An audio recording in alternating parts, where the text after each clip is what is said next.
Son Excellence, Monsieur Ibrahim Traoré, président du Burkina Faso. Son Excellence, Monsieur Antonio Guterres, secrétaire général des Organisations des Nations Unies.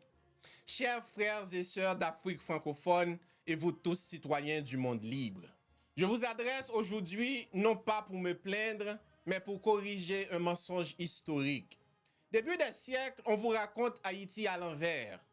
On vous parle d'échecs, de misère, de violence, mais jamais du courage, de la trahison, et ni du prix qu'on a payé pour être libre aujourd'hui.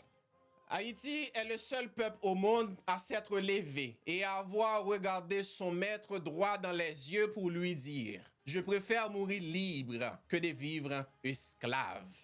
Et ce jour-là, le 1er janvier 1804, l'ordre du monde blanc a vacillé. Les puissances coloniales ont eu peur. Et alors, elles se sont liguées, non pour nous saluer, mais pour nous punir.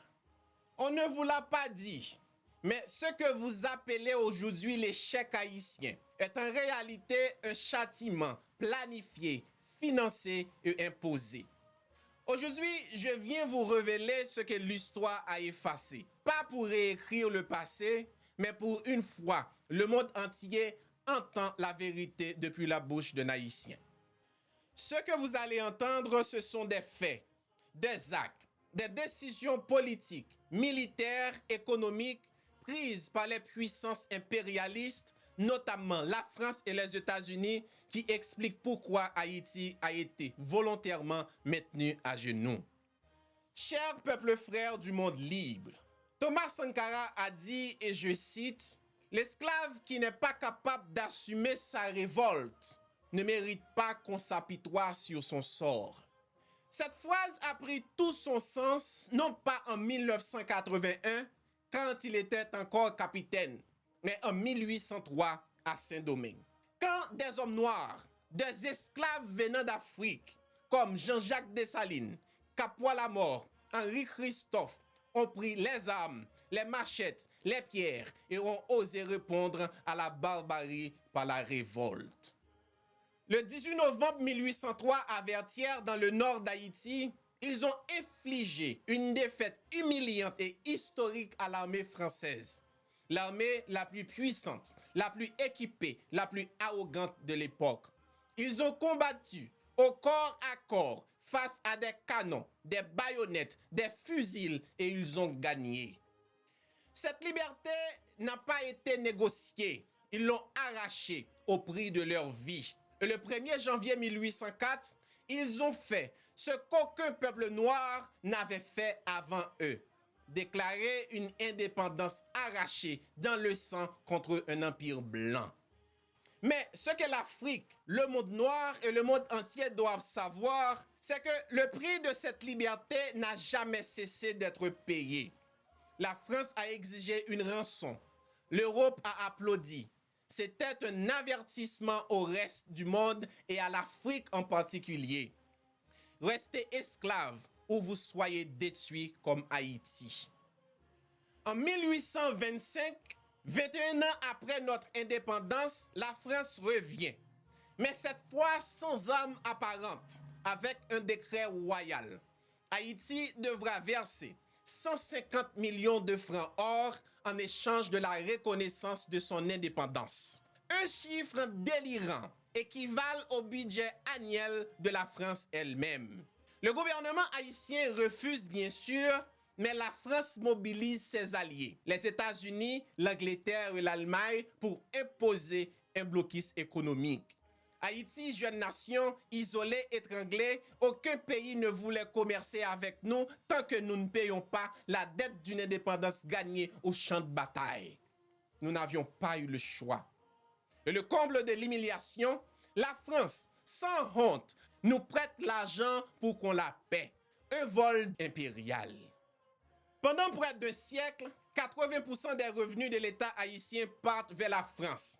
Ce qu'il reste, 20% à peine, ne suffit même pas à nourrir le pays. Mais même cela, maudit qu'il soit, il le trouve encore trop.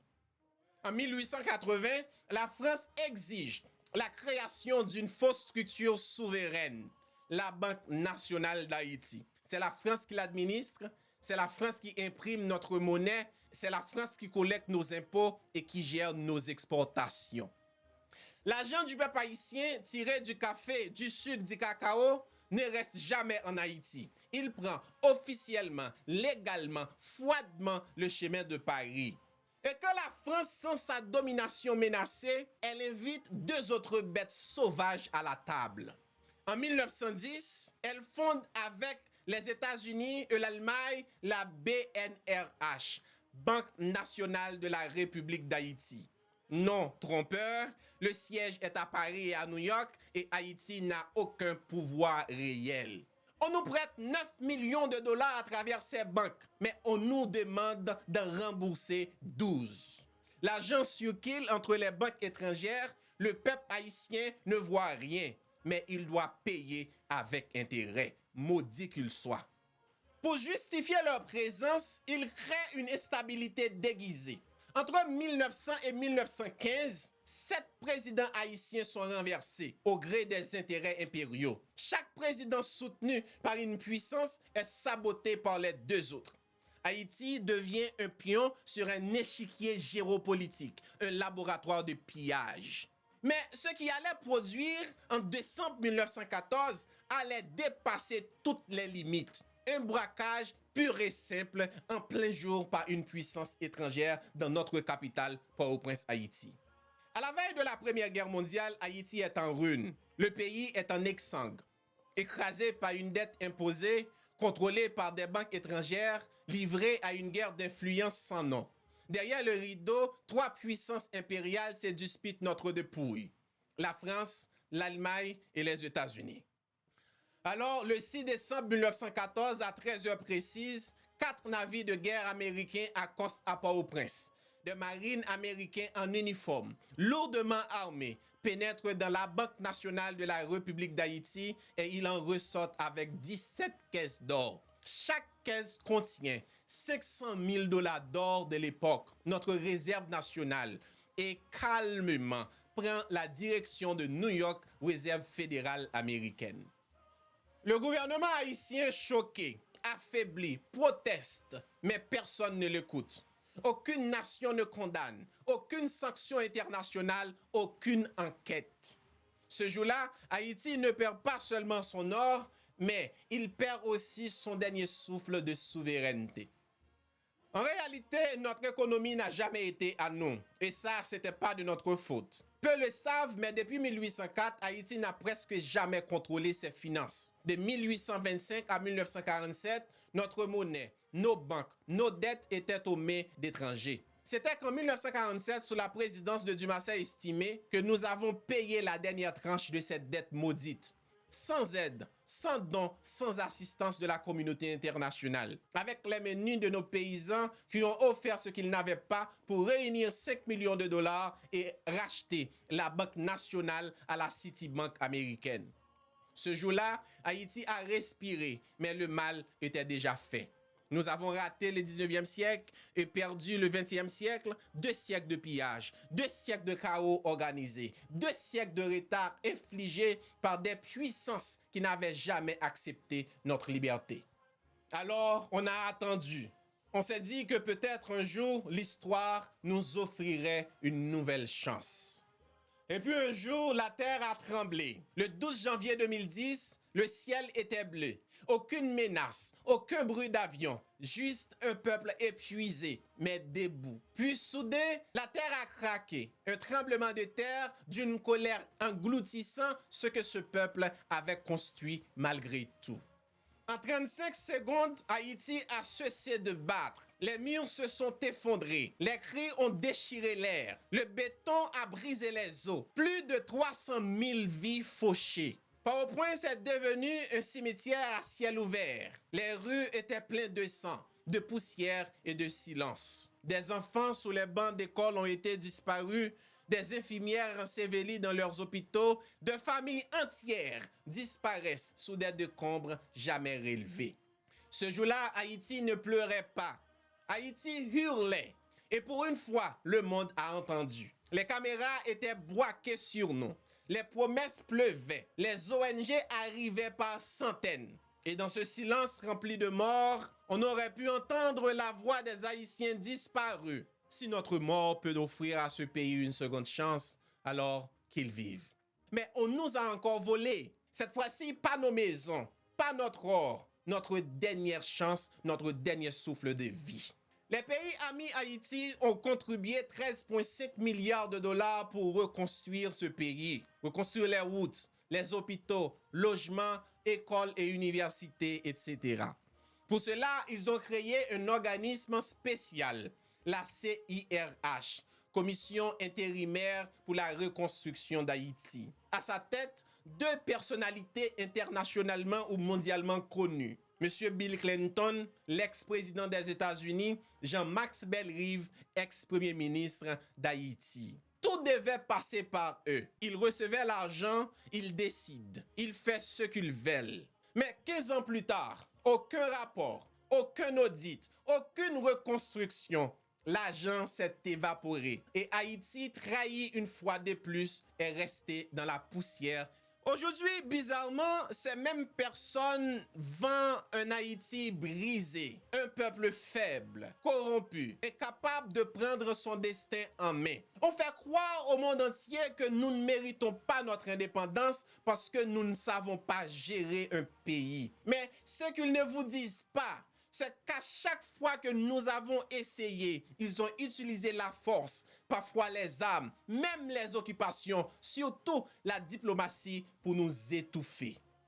Son Excellence président Donald Trump, vous avez dit qu'Haïti est un pays de merde. Il est clair que vous ne voulez plus de nous chez vous. Malheureusement, c'est à cause de la couleur de notre peau, c'est encore plus grave car nous sommes au XXIe siècle. Alors ma question, pourquoi gardez-vous notre or depuis plus de 100 ans?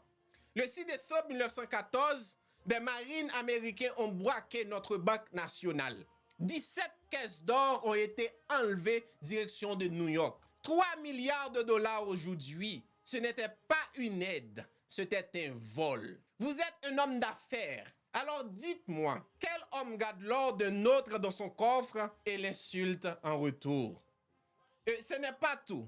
En 2010, le monde a contribué 13,5 milliards de dollars pour la reconstruction d'Haïti après le tremblement de terre. Monsieur Bill Clinton, l'ex-président des États-Unis, a géré les fonds. Haïti n'a rien vu. Pas d'audit, pas de justice, seulement du silence. Avant de nous chasser, rendez ce que vous nous devez. Monsieur Emmanuel Macron, président de la République française. Monsieur le Président, la France a forcé Haïti à payer 150 millions de francs or en échange d'une indépendance que nous avons déjà conquise sur les champs de bataille. Honte à vous. Vous auriez pu reconnaître votre défaite, nous laisser reconstruire une nation que vous avez pillée pendant plus d'un siècle. Mais non, vous avez préféré continuer à nous punir. Aujourd'hui, cette dette est évaluée à 5,7 milliards de dollars. Sans intérêt. Et si l'on applique un taux d'intérêt raisonnable de 3% sur plus de 200 ans, cela monte à 550 milliards de dollars. Encore plus raisonnable à 5%, ce serait 2,5 trillions de dollars. Vous avez construit Paris avec cet argent. Vous vous vantez de la ville de lumière sans jamais dire que cette lumière a été alimentée par le sang de nos ancêtres. Le moment est venu de restituer ce qui a été volé à Haïti. En attendant vous restituer cet argent, vous n'avez plus le droit de vendre Haïti comme un État effondré, sans dire à votre jeunesse la part de responsabilité de la France dans notre destruction. Juste une question d'honnêteté et de moralité. Chers frères africains, aux défenseurs panafricanistes, au monde entier, particulièrement au président Ibrahim Traoré du Burkina Faso, au président Assimi Goïta du Mali, au président Abdourahmane Tiani du Niger, au président Bassirou Diomaye Faye du Sénégal, au président John Dramani Mahama du Ghana et aux 2 fervents défenseurs du panafricanisme, Monsieur Julius Malema, IEF Afrique du Sud, et Monsieur Kémy Séba du Bénin, président de l'urgence panafricaniste. Aujourd'hui, vous êtes les visages modernes de la résistance noire. Vous incarnez l'héritage de Dessalines, Sankara, Mandela, Sékou Touré et Kwame Nkrumah. Ces géants qui ont osé relever la tête face à l'Empire. Une fois de plus, aujourd'hui, Haïti vous regarde. Le premier pays noir libre du monde est à genoux. Non pas par faiblesse, mais parce qu'il a eu le courage de briser ses chaînes avant tous les autres. Haïti a été le flambeau de l'intercelle et pour cela, on l'a puni, pillé, isolé, l'écrasé dans l'oubli. Mais ce peuple est votre frère, arraché de la terre-mère, mais jamais délié par le sang ni l'histoire. Haïti est une terre africaine d'outre-mer et aujourd'hui, elle appelle à l'aide. Chaque fois que vous prenez la parole à l'ONU, partout dans le monde, dans vos discours sur vos tribunes, portez aussi la voix du peuple haïtien. Ce peuple qui a humilié l'armée de Napoléon, qui a vaincu l'Empire, mais qui n'a jamais été pardonné pour cela. Haïti a payé pour votre liberté. Aujourd'hui, elle a besoin de votre mémoire, de votre soutien, de votre feu. Aux organisations des Nations Unies, Son Excellence Monsieur Antonio Guterres, secrétaire général de l'Organisation des Nations Unies. Haïti est un membre fondateur de cette organisation, né pour protéger les peuples, défendre leur liberté, garantir leur sécurité et faire respecter les droits humains.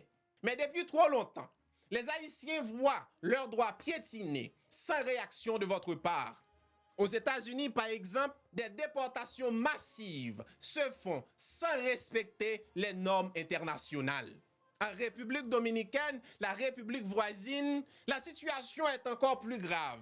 Des Haïtiens sont abattus par les forces de l'immigration. Des femmes et des enfants sont abusés, humiliés et violés.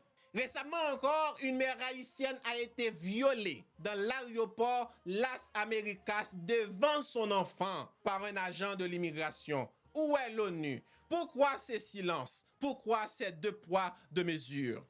Quand des enfants meurent en Ukraine ou en Israël, la communauté internationale se lève. Mais quand des enfants haïtiens sont brûlés vifs par des gangs, le monde tourne les yeux. Pourquoi? Haïti a participé à fonder cette maison que vous dirigez aujourd'hui. Alors nous vous demandons de ne plus nous laisser seuls dans l'incendie. Nos demandes sont simples, mais elles sont justes. Premièrement, faciliter la restitution de la dette de l'indépendance par la France, une dette injuste, dont le remboursement peut permettre aux Haïtiens de rebâtir leur pays et de rentrer chez eux pour y vivre dignement. Ce sera droit et justice. Deuxièmement, contraindre les États-Unis à restituer notre or volé le 16 décembre 1914 à la Banque nationale d'Haïti par la marine américaine. Ce trésor, évalué aujourd'hui à 3 milliards de dollars, peut nous aider à commencer à rebâtir notre économie. Troisièmement, exiger une enquête internationale sur l'utilisation des 13,5 milliards de dollars collectés après le séisme de 2010 sur la responsabilité de l'ancien président américain Bill Clinton et du premier ministre haïtien Jean-Max Bellerive. Cet argent était destiné à reconstruire Haïti. Où est-il? Où sont les écoles, les hôpitaux, les logements promis? Quatrièmement, exiger de la République dominicaine l'arrêt immédiat des abus envers les Haïtiens vivant sur son territoire et l'ouverture d'une enquête internationale pour violation systématique des droits de l'homme. Monsieur le secrétaire général, il est temps de rappeler au monde entier que le sang des Haïtiens a la même couleur que tous les autres, que nos morts méritent la même mémoire, que nos larmes ont le même poids. Haïti n'est pas une nation de trop ni une nation de plus. C'est une nation trahie, oubliée, mais debout. Et aujourd'hui, elle réclame ce que tout peuple est en droit d'attendre, le respect, la vérité et la justice.